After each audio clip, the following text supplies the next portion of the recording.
Proses pengambilan paksa jenazah COVID-19 di Desa Panji Kidul, Kecamatan Panji, Situbondo, Jawa Timur akhirnya berbuntut hukum.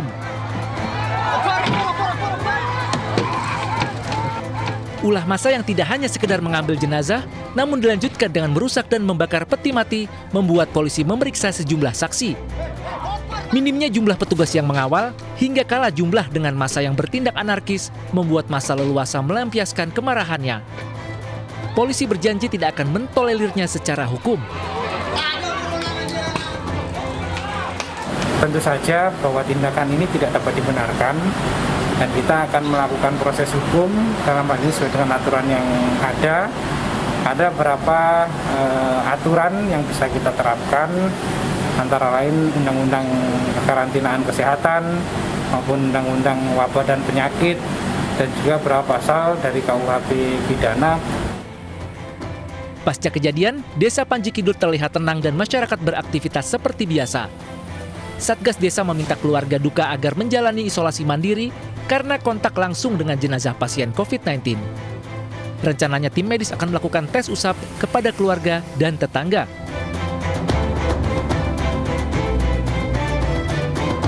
Di YouTube semuanya saya posting ya.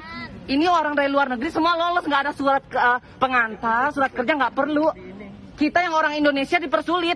Gunanya vaksin buat apa? Gunanya vaksin buat apa? Calon penumpang pesawat tujuan Bali ini marah saat petugas validasi Terminal 3 Bandara Soekarno-Hatta, Tangerang, Banten tidak memperbolehkannya terbang. Meski sudah membawa surat keterangan vaksin dan hasil tes PCR swab, penumpang wanita tersebut dilarang terbang karena tidak memiliki surat tanda registrasi pekerja atau STRP. Pasalnya sejak PPKM darurat diberlakukan di Jawa dan Bali, hanya calon penumpang angkutan publik yang masuk kategori esensial dan kritikal yang diperbolehkan menumpang. Yang jelas syarat yang udah harus ada yaitu vaksinasi. Vaksinasi itu harus ya minimal 1 kali. Kemudian PCR 2 kali 24 jam. Kemudian yang tadi bukti bahwa dia adalah kerja di tempat esensial dan kritikal yang dibuktikan dengan STRT atau dari Pemda setempat, serta keadaan mendesak. Nah, keadaan mendesak ini bisa dari rumah sakit, dia rujukan, atau berita kematian. Sejak 21 Juli, peraturan pembatasan kegiatan masyarakat diperpanjang dan akan berakhir pada 25 Juli.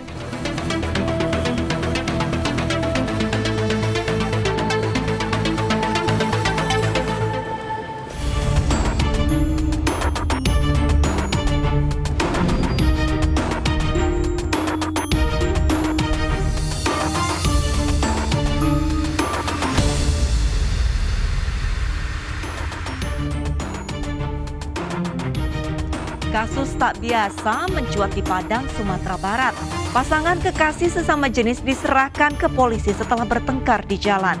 Setelah diselidiki, mereka bertengkar terkait kurang setoran karena sang pacar menjual kekasihnya pada pria hidung belang secara online via aplikasi kencan.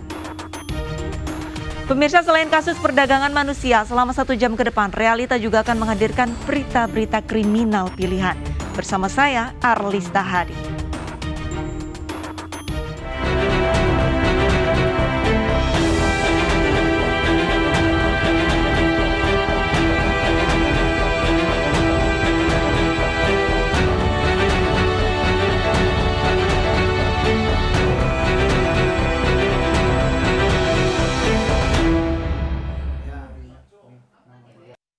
Sebelumnya kita ke informasi pertama, pemirsa. Warga Desa Jengki, Aceh Timur digegerkan dengan penemuan mayat terbungkus karung goni yang tergeletak di tepi sungai. Jasad dibawa ke rumah sakit untuk diotopsi, sementara polisi masih menyelidiki kasus temuan mayat. Perlak Timur berbatasan dengan Desa Babah Brung. Di Aceh, warga mendapati mayat terbungkus dalam karung goni terletak di tepi sungai di Desa Jengki, Kecamatan Perlak, Kabupaten Aceh Timur. Mayat tanpa identitas ditemukan pertama kali oleh warga yang hendak melintasi jembatan di desa. Penemuan mayat kemudian dilaporkan ke pihak kepolisian setempat.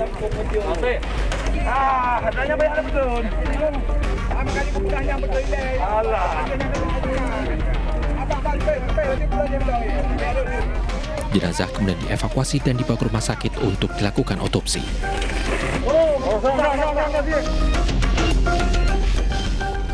Sementara di Bogor, Jawa Barat, sesosok jasad wanita ditemukan termutilasi di dalam kotak plastik dalam mobil. Setelah diotopsi, korban dipastikan tewas akibat kekerasan fisik karena alami patah tulang. Polisi memeriksa 10 saksi termasuk seorang warga negara Korea pemilik mobil.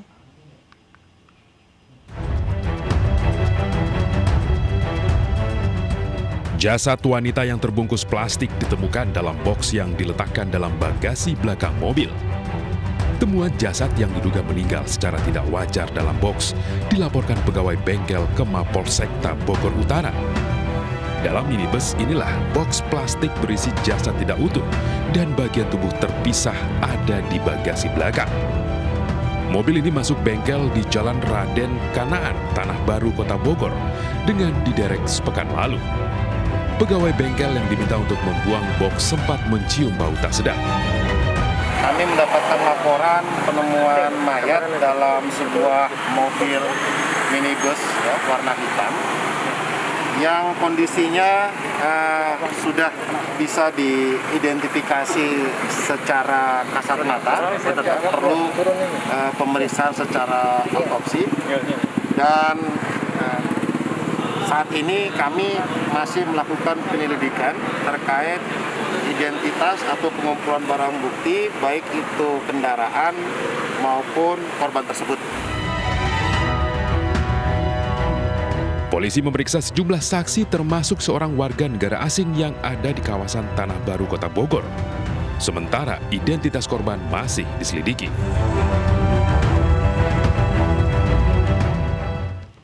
Kita beralih ke kasus lain, pemirsa. Polisi menangkap pelaku pembunuhan ibu rumah tangga yang berprofesi sebagai tukang pijat di Katingan, Kalimantan Tengah.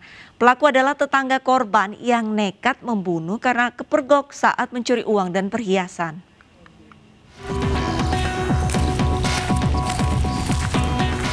Satreskrim Polres Katingan, Kalimantan Tengah berhasil mengungkap kasus pembunuhan terhadap seorang ibu rumah tangga berprofesi tukang pijat yang jasadnya ditemukan nyaris tanpa busana di belakang rumahnya. Petugas membentuk Zainal Mustafa alias Gepeng di tempat persembunyiannya di Parageang, Kabupaten Kota Waringin Timur, Kalimantan Tengah. Dari hasil pemeriksaan petugas, pelaku ternyata tetangga korban yang ingin menguasai uang dan perhiasan korban. Pencurian disertai pembunuhan terjadi saat pelaku melihat korban sedang menghitung uang di dalam rumah. Setelah korban pergi ke dapur, pelaku masuk dari pintu depan rumah dan mengambil uang serta perhiasan korban. Aksi pelaku dipergoki oleh korban sehingga terjadi aksi tarik-menarik. Korban sempat melawan, namun pelaku memukul kepala korban dengan sebuah bata hingga korban tewas. Usai korban tak bergerak, pelaku menyeret korban ke sebuah parit di belakang rumah dan meninggalkannya. Bersama barang bukti, pelaku kini ditahan di Mapolres Katingan dan dijerat pasal 365 KUHP tentang pencurian dengan kekerasan dengan ancaman maksimal 15 tahun penjara. Korban ke belakang, setelah menghitung uang, kemudian memasukkan ke dalam tas, kemudian ke belakang, tersangka masuk dari rumah korban lewat pintu depan. Itu si korban mengetahui karena uang dan perhiasan dimasukkan ke dalam tas tersangka. Jadi terjadi tarik-menarik, kemudian sampai dengan ke belakang barak. Di situ korban langsung menampar si tersangka sebanyak 2 kali. Kemudian dibalas oleh tersangka dengan melakukan pemukulan di pelipis kiri 2 kali sehingga korban jatuh. Kemudian karena masih bergerak, di sekitar TKP tersebut ada batako. Batako itu langsung dipukulkan ke bagian belakang kepala korban. Sebelumnya warga desa Hampalit, Kecamatan Katingan Hilir, Kabupaten Katingan, Kalimantan Tengah digegerkan dengan penemuan jasad seorang ibu rumah tangga bernama Rusmini di dalam selokan. Korban ditemukan pertama kali oleh anaknya pulang bekerja di tambang bersama ayahnya. Saat ditemukan, korban nyaris tanpa busana. Petugas Polres Katingan yang mengolah tempat kejadian perkara menemukan luka di paha korban.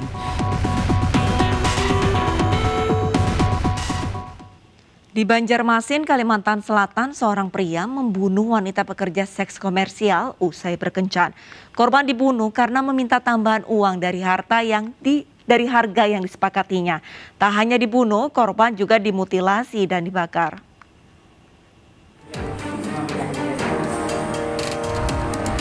Heri Purwanto ditangkap karena diduga memutilasi kepala korban, seorang wanita berinisial R di Banjarmasin, Kalimantan Selatan. Kurang dari 12 jam pria ini ditangkap saat kabur keluar kota. Pelaku tega membunuh lantaran kesal dan kecewa. Korban meminta uang tambahan saat kencan. Sebelumnya pelaku dan korban sepakat untuk bertransaksi seks dengan tarif Rp300.000.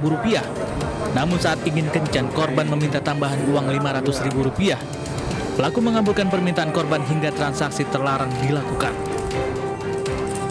Usai berhubungan intim di sebuah hotel, pelaku mengajak korban ke rumah kosong berdalih untuk mengambil uang tambahan. Sampai di lokasi, pelaku membunuh korban dengan senjata tajam. Kepala korban dimutilasi pelaku. Pulang, tapi lu tambahan lagi minta 500 sama pian lagi. Ya, penting lu pulang. ACC ya pokoknya. ACC, jadi dia tertarik lah ya. Ya ini kecewa tersangka, uangnya sudah habis, maka diajak ke rumah di Jalan Belitung Darat, ya, Belitung Darat, gang keluarga, yaitu di RT 07, RT 01, di rumah kosong. Ini sudah kalap, sudah tidak memang lagi, memang sudah ada niat, kemudian dari belakang digorok, ya, ada barang buktinya berupa pisau. Untuk mempertanggungjawabkan perbuatannya, pelaku dijerat pasal pembunuhan dengan ancaman kurungan penjara 15 tahun.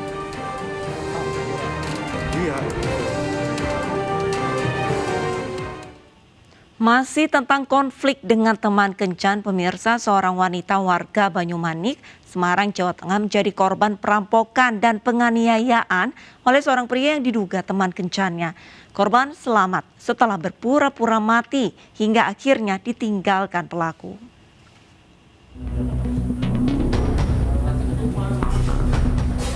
Seorang wanita bernama Fasiatul Rizky Arwantika, warga Banyumanik, Kota Semarang, Jawa Tengah, menjadi korban perampokan dan penganiayaan oleh seorang pria yang diduga teman kencannya.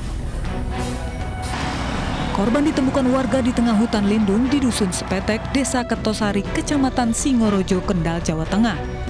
Dalam kondisi mengenaskan penuh luka senjata tajam. Saat ini korban masih menjalani perawatan di ruang IGD Rumah Sakit Dr. Suwondo, Kendal, Jawa Tengah. Nyawa korban bisa diselamatkan, namun sepeda motor, perhiasan, handphone, dan uang milik korban hilang diambil pelaku. Kejadian ini berawal saat korban berjanjian bertemu dengan pelaku yang sudah dikenalnya selama 6 bulan untuk membeli handphone. Sambil menunggu, korban diajak ke hotel di daerah Limbangan. Di dalam hotel, korban diajak berhubungan badan oleh pelaku namun menolak. Saat perjalanan pulang, pelaku menganiaya korban dan mengambil semua barang berharga milik korban dan melarikan diri. Menurut dokter, korban dibawa ke rumah sakit dalam kondisi luka di kepala, muka, dan leher. Beruntung korban segera mendapatkan pertolongan medis. Jadi gini, korban diantar polisi atas nama Pak Heru jam 3 pagi dengan luka di daerah kepala, muka, dan bagian leher. Yang paling parah itu luka di bagian leher. Luka tersebut sangat panjang dan dalam, panjangnya sekitar 20 cm, kedalaman 3 cm, lebarnya sekitar 10 cm. Keadaan pasien saat ini kita lagi dalam proses penstabilan, Mas, karena mengingat pasien kan datang dengan kehilangan darah yang sangat banyak. Nah, saat ini pasien dalam kondisi yang kurang stabil. Nah, sekarang kita lakukan transfusi untuk menstabilkan kondisi pasien. Kini polisi masih memburu pelaku dengan bekal keterangan sementara dari korban. Polisi sudah mengantongi identitas pelaku dan memburunya untuk mempertanggungjawabkan perbuatannya.